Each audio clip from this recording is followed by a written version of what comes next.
It started with something simple. Laundry. That's all it was supposed to be. I was a college freshman, tired, broke, drowning in assignments and instant noodles. My dorm had a laundry room in the basement, a concrete cave that smelled like bleach, rust, and mildew. Most students avoided it at night. Too creepy, they said. Too quiet, I thought that was an advantage. No waiting for machines. No awkward small talk. Just me, my headphones, and the hum of dryers. I thought wrong. The basement was worse than I expected. The ceiling was low, pipes running like veins overhead. The walls were cracked, stained with water damage, buzzing with old fluorescent lights.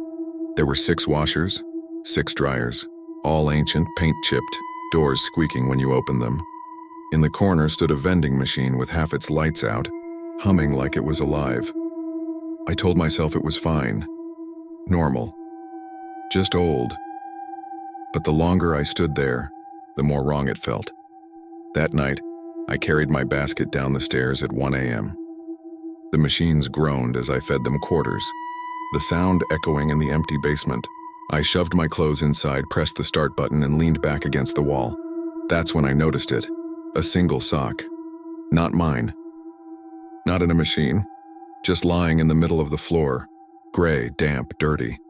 I kicked it aside without thinking, but when I looked back a moment later, it was gone. I laughed nervously. Told myself I was imagining things. Went back to scrolling my phone. 10 minutes later, I heard it. A faint thud. Then another.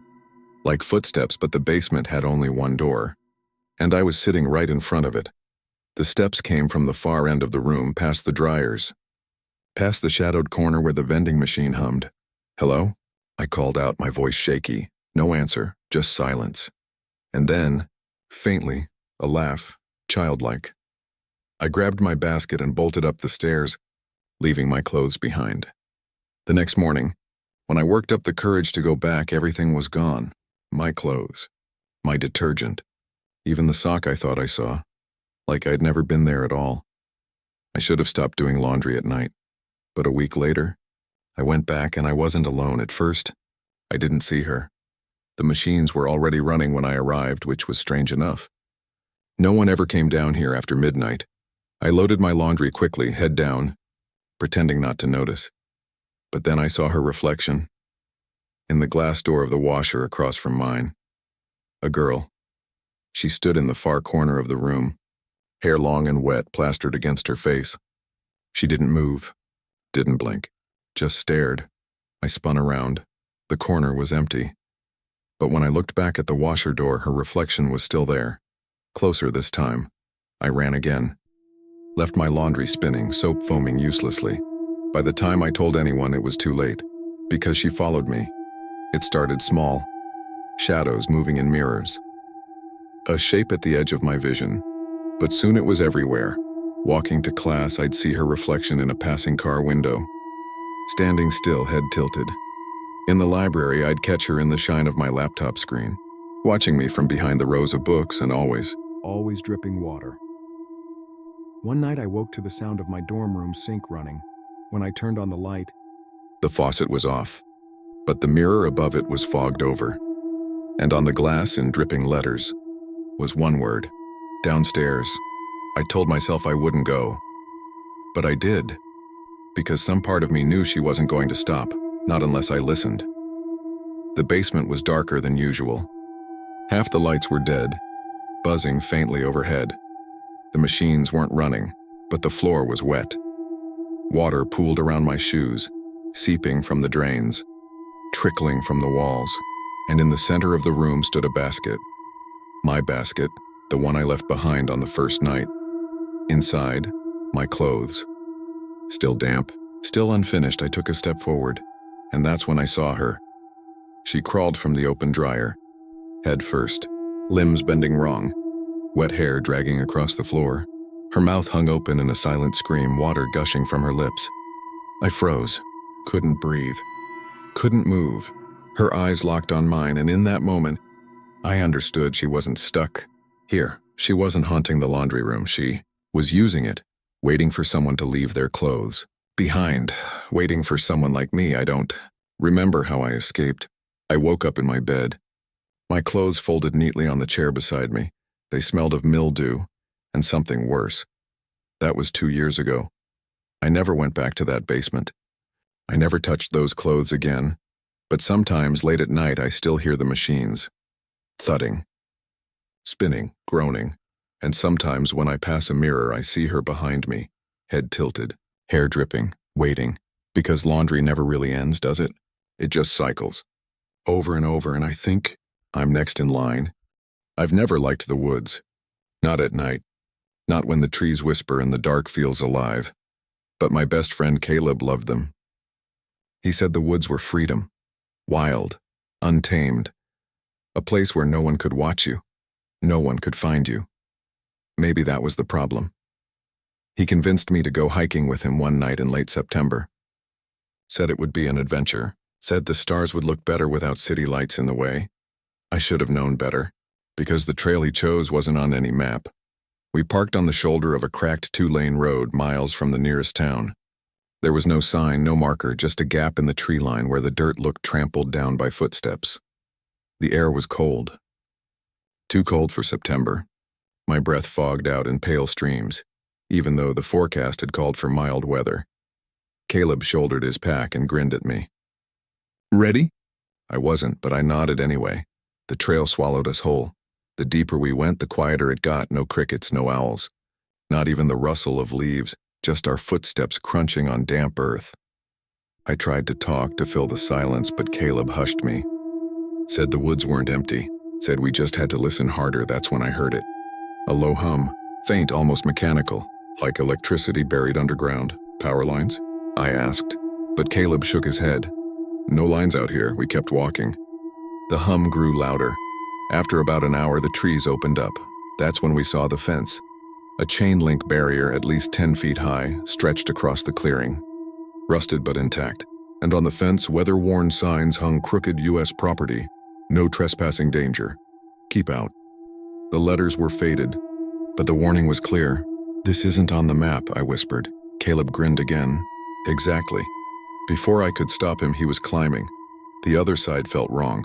The hum was stronger here, buzzing beneath my feet, rattling in my teeth.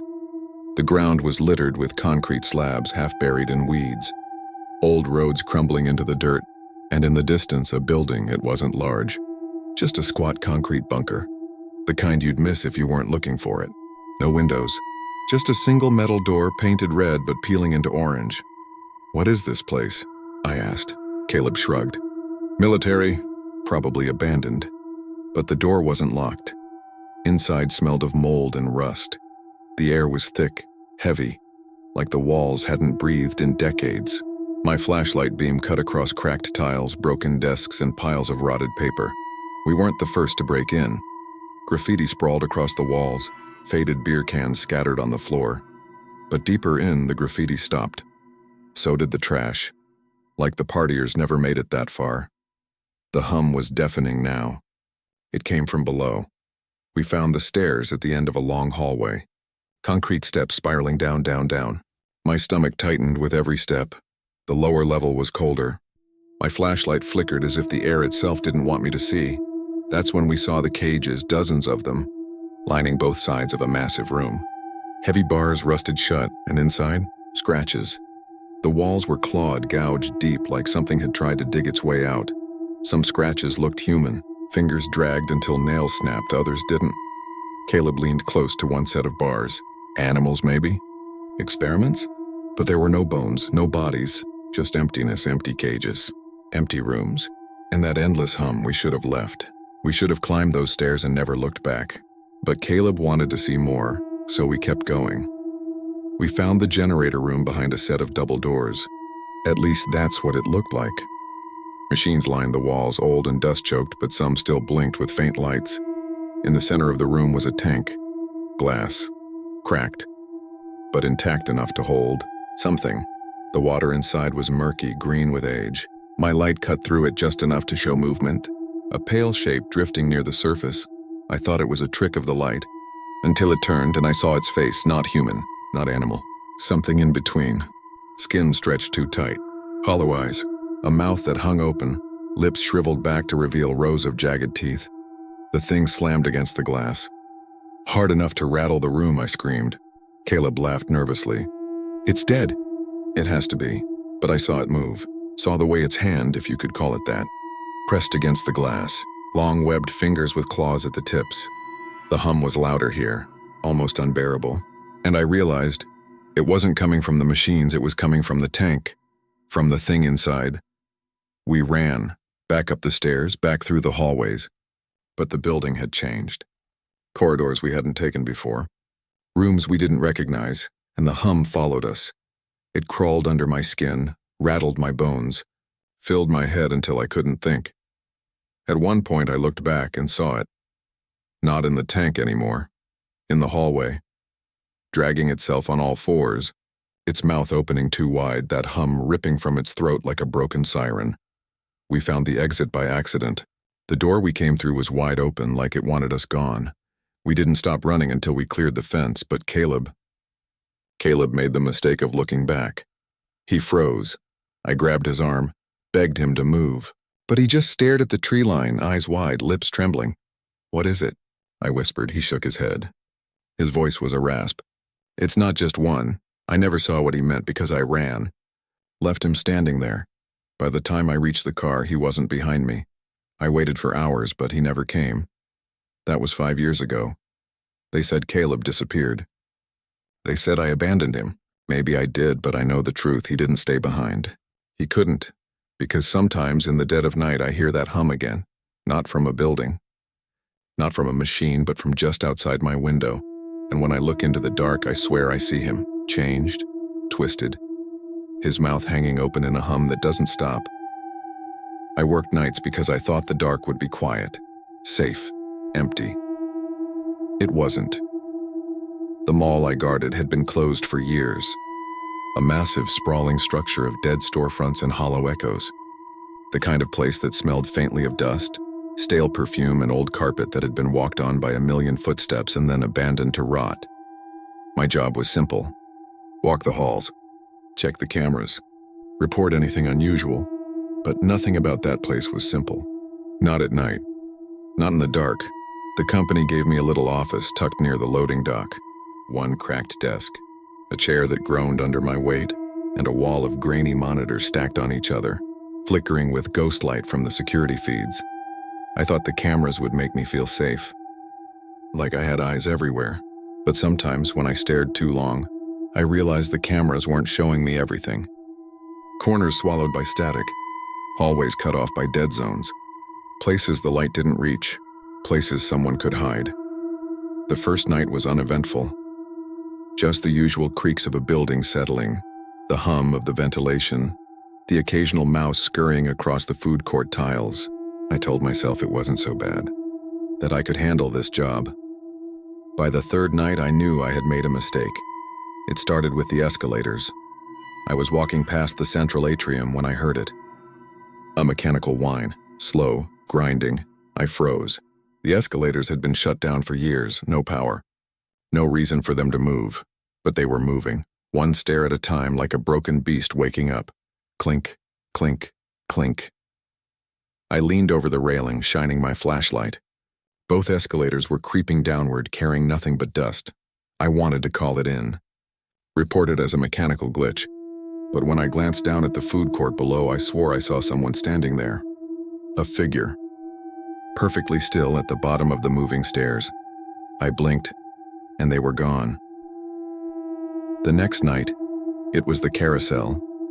The old children's play area had a carousel with chipped horses and peeling paint. It had been locked in place with heavy chains, the kind of rusted links you'd need a power saw to cut. But as I walked past, I heard music. Not loud, just faint. A calliope tune drifting through the stale air like a broken music box winding itself up. The carousel was spinning, slow but steady. The horses rising and falling, chains rattling with every turn. And seated on one of the horses, at least I thought I saw it, was a little girl. Her head tilted, her eyes wide. Watching me, I told myself it wasn't real, that I was tired, that my mind was playing tricks on me. But when I checked the camera feed later, the carousel wasn't moving. It was frozen, lifeless, and the little girl, she wasn't there. By the end of the week, I wasn't sleeping. Every night, the mall revealed something new, something worse. Footsteps in empty hallways, whispers in the ventilation shafts, shadows flickering across storefront glass when no one was inside. I kept trying to convince myself it was in my head, that I was cracking under the pressure of long shifts and longer silences, but then something happened that I couldn't explain away. It was after 3 a.m. I was in the control room sipping burnt coffee, staring at the monitors. One screen went black. Camera 14, the northeast wing. I tapped the screen. Nothing, just static. And then, movement, a shadow. Long, thin, too thin to be a person. It slithered across the static, distorting the feed. I leaned forward, my breath fogging the screen. The shadow turned. It didn't have a face, but it was looking at me. I felt it, like it knew I was watching. And then, on every monitor, the same thing appeared. The shadow, stretching, twisting, moving closer. Camera after camera, screen after screen, until finally it wasn't on the cameras anymore. It was standing in the doorway of my office. I didn't move. Couldn't. It was taller than the frame, its head bent sideways to fit under the ceiling. Its body seemed to ripple like it was made of smoke and flesh at the same time. I blinked and it was gone, but on the monitors every single feed was frozen on one image, me. Sitting in my chair, a pale figure standing behind me. I should have quit then, should have walked out and never looked back. But I didn't. Why? Because I needed the money? Because I didn't believe what I saw? Or because something in that mall wanted me to stay? The last night sealed my fate. I was patrolling the second floor, flashlight sweeping over shuttered storefronts. When I passed the old clothing store, I noticed something strange. Mannequins. At first, nothing unusual. The mall had dozens left behind. But these weren't in the store. They were outside. Lined up in the hallway, all of them facing me. I stopped, my light trembling in my hand. There were maybe a dozen. Plastic smiles cracked, glass eyes reflecting my beam. I backed away, and then one of them tilted its head. The sound of plastic grinding on plastic echoed through the hall. Another took a step forward, then another, their joints creaking, stiff but deliberate. I ran. My radio crackled with static. The monitors back in the office flickered in my mind. I knew if I looked, I'd see them on every camera, chasing me. I didn't stop until I reached the food court. But when I did, I froze, because they were already there, dozens of mannequins, lined up around the tables, waiting. And in the center, sitting where the escalator ended, was the little girl again, the one from the carousel. She smiled at me. "Don't leave," she whispered. "I don't remember running. I don't remember escaping. All I know is that I woke up in my car in the parking lot, drenched in sweat, my uniform torn. The mall loomed behind me, its windows black, its doors sealed. I thought I was safe, until I looked in the rearview mirror and saw a mannequin sitting in my back seat, smiling. That was 3 years ago. I don't work nights anymore. I don't work at all. I can't. Everywhere I go, I see them, in shop windows, in department stores, in people's homes. They move when I'm not looking. They follow when the lights go out, and sometimes when I close my eyes, I still hear her voice. Don't leave. I never should have worked that job. I never should have walked those halls. Because now the mall hasn't left me, and I don't think it ever will.